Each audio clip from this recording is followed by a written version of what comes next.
حضرت امام باقر علیہ السلام سے جب اس آیت پس ایمان لاؤ اللہ پر اور اس نور پر جس کو ہم نے اتارا سورہ تغابن کی تفسیر دریافت کی تو حضرت نے فرمایا، اے ابو خالد، آل محمد میں سے آئمہ قیامت تک واللہ نور ہیں، اور وہ واللہ خدا کا وہ نور ہیں جس کو اس نے اتارا، اور وہ واللہ آسمان میں زمین میں نور ہیں۔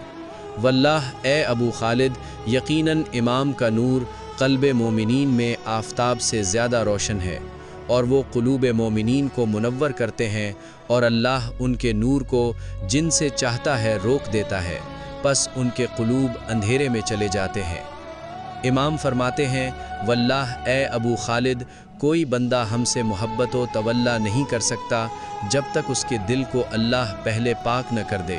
اور اللہ اس کے قلب کو پاک نہیں کرتا جب تک ہماری ولایت کو قبول نہ کرے اور ہمارے سامنے سر تسلیم خم نہ کر دے۔